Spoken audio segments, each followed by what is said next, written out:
Hello everyone, this is MMA Interesting Prospects podcast. Today our guest is Korey Taylor, who will fight on LFA 231 April 17th. Hello Korey, how are you? I'm good. How are you? I'm good, and you will fight in like around a week against undefeated prospect. So if you can tell me how happy are you that you will be facing like 4-0 guy, and also that it will be your LFA debut? I'm really excited, man. Him being 4-0 is great, for him. I'm gonna put the one on the end of that though. But I'm super excited to be with LFA. Uh I've kind of looked into them. I've had offers in the past and just never really, you know, took the opportunity to go with LFA. But I'm really excited to be with them now. And do you like to watch your opponent's fights or at least like highlights to know a little bit about him?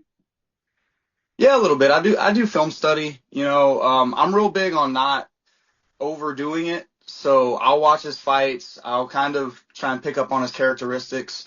And then from there, I'll let my coaches take over and they'll do even, a deeper dive, a deeper study. And then they get me ready, and get my game plan together and we, help me get through the camp that way.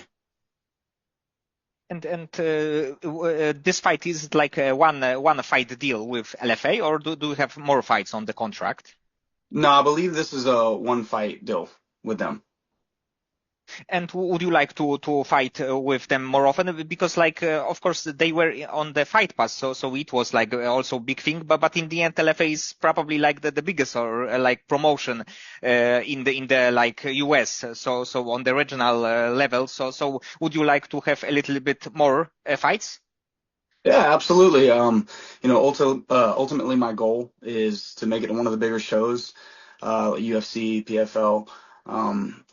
In 2024, mid 2024, I did get signed with the PFL. Unfortunately, I got injured like 2 weeks before my fight and had to pull out, and my contract just expired with them. So I continued to fight on the regional scene to kind of build up.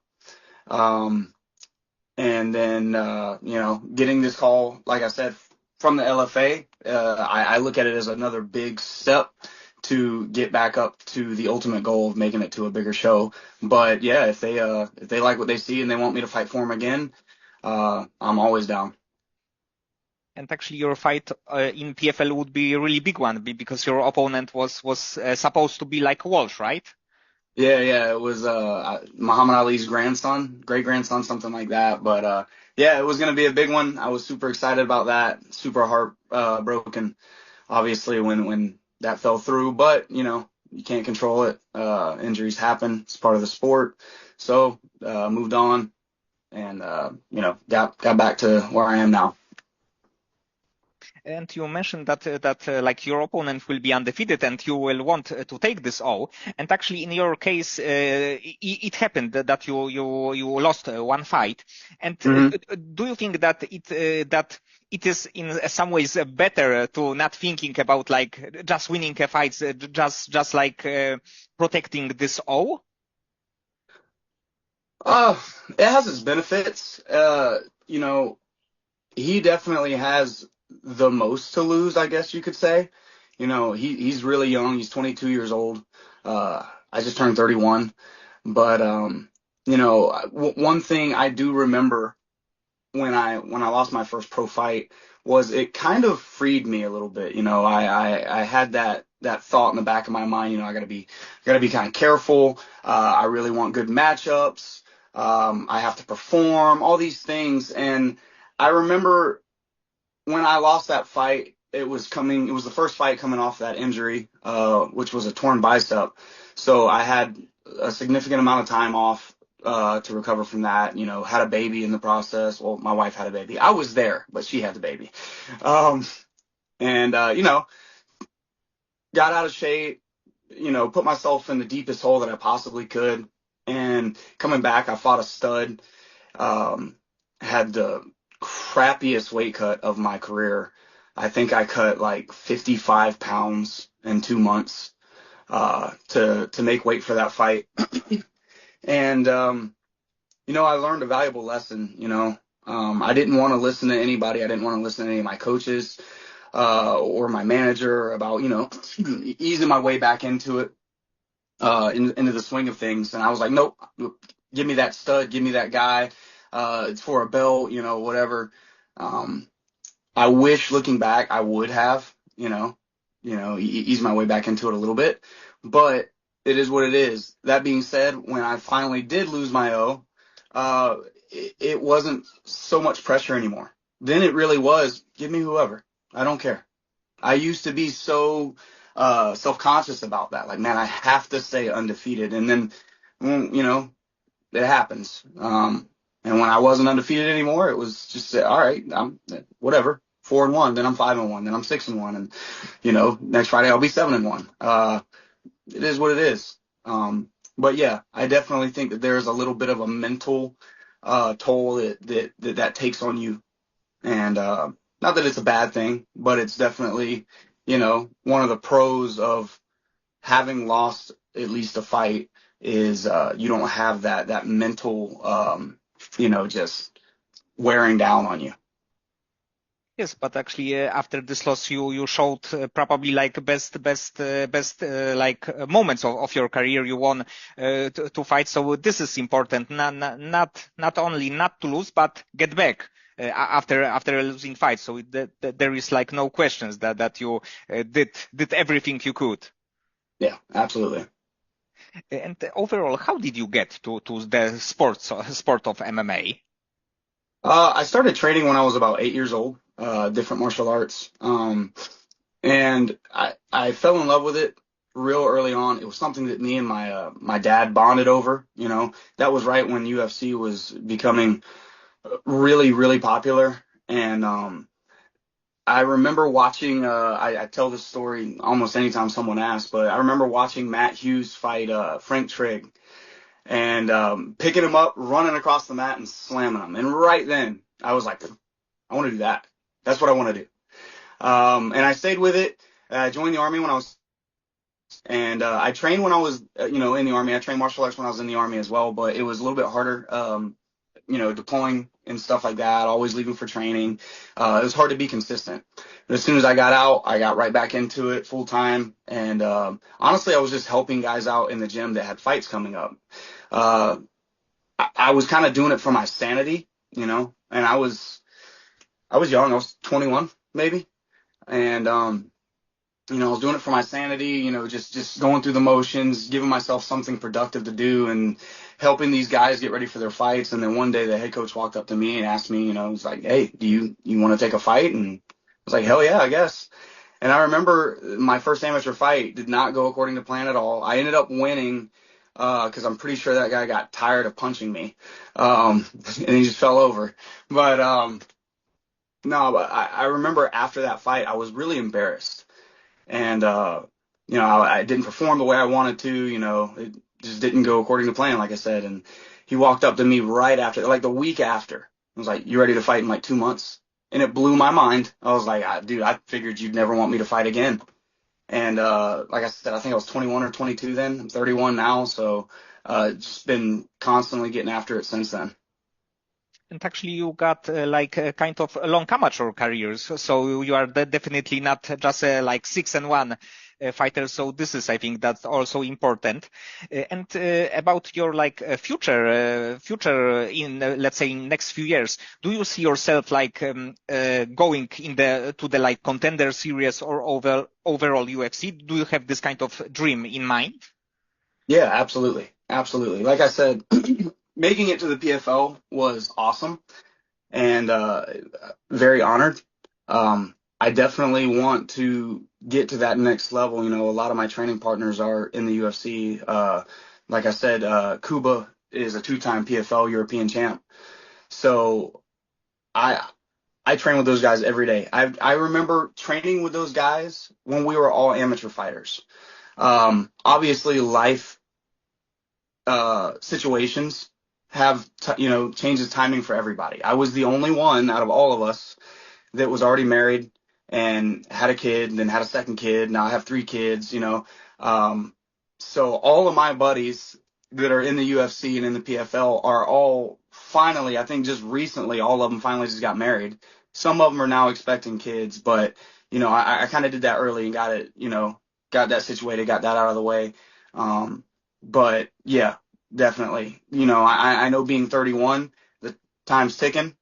So that's why you could probably look on my profile and see that I fight pretty regularly, as often as I can. So I'm trying to stay active. I want to move up soon. So. And also, I saw on your like Instagram that you had the chance to train with some legends. It was like Jose Aldo. I believe that you also were in like BMF ranch with Donald Cerrone. So if you can tell me how great is to have an opportunity to train with such a big legends and probably the fighters that like few years ago you had the chance to watch just on TV. Oh man, it was truly an honor, getting to work with those guys. And Jose Aldo, growing up, was one of my all-time favorite fighters. I'm one of the head coaches at Gracie Barra Jacksonville, and we have a lot of high-level guys coming in, high-level champs coming in to do seminars and get some work in with us. And Charles Oliveira was one, Pantoja was one. And Aldo was, I believe, the most recent. But out of all of them, getting to train with Charles was really cool. It was kind of surreal, like, is this real? Is this happening? Um, Getting to talk with those guys is really a game changer too, because anybody can go in and be a body for somebody. Anybody can go in and train and move around and get beat up on and all that stuff. But getting to go in and pick their brain and, the mental, the physical, the spiritual side of everything, and realizing that all those dudes at the highest levels, they feel and think the same way you do. And about your like regular job, if you can tell me, because it's like quite, I believe, unusual one, especially from the like other parts of the world. If you can tell me what do you do for living? So I'm part owner of Gracie Barra Jacksonville. So that's all I do. All I do is train. I train, I coach, and that's literally it. I was very fortunate when I got out of the military. I was kind of set up, to where I had to work construction for about 2 or 3 years, and I trained the whole time, getting ready for fights, getting ready for tournaments, stuff like that. But about 2 or 3 years in, I was able to, get to the point to where I could buy in as a partner, and basically shift my entire career into nothing but martial arts. And I thought that you were worked as the like nuisance trapper.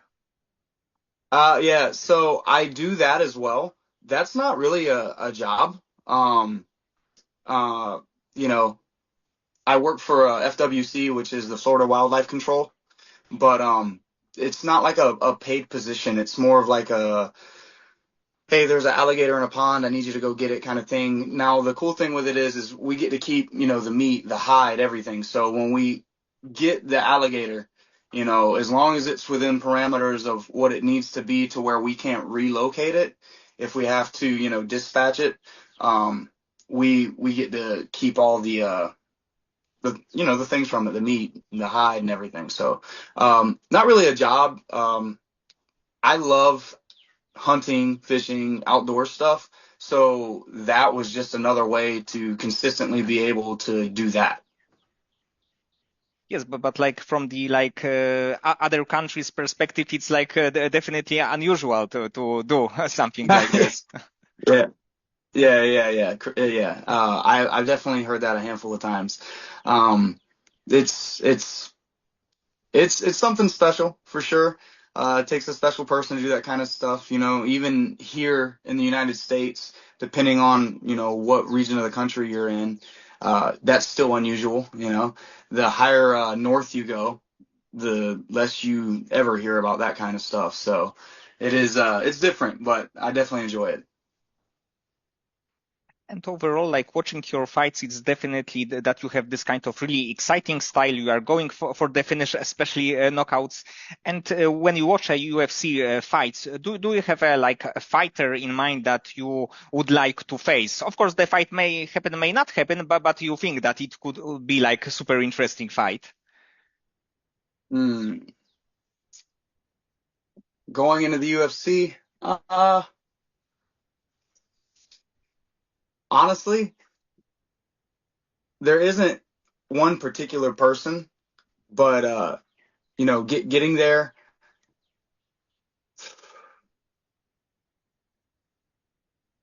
Yeah, I honestly, I couldn't tell you off the top of my head. I noticed being around a lot of the UFC guys that I'm kind of like the right in between size for my weight class at 155. I'm either a lot bigger than you or a lot smaller than you. So yeah, man, I don't know. I really like the way Bobby Green fights. It's different. It's really different. I guess his name's King Green now, but yeah, it's really different. The way he generates power too from his stance is crazy. So I don't know if I ever made it. I'd say probably he'd definitely be one of the guys that I'd want a piece of. And actually, this kind of fighters like King Green or Jim Miller, sometimes they are fighting against like fighters who just came to UFC. So who knows? Maybe it will happen. Yeah. I think 2 fights ago, King Green actually had to fight a short notice guy on his debut for the UFC. So yeah, maybe. Jim Miller is, you brought him up. That would be a great fight. I would love that fight. Um, I've always kind of been a big fan of Jim Miller, so that would be pretty cool actually, since you brought him up. Okay, Corey. So many thanks for the time and for conversation. I hope that you will win your next fight. Maybe you will get some other fight with LFA, maybe some other big promotion. But I hope that you will stay undefeated this year. Thank you.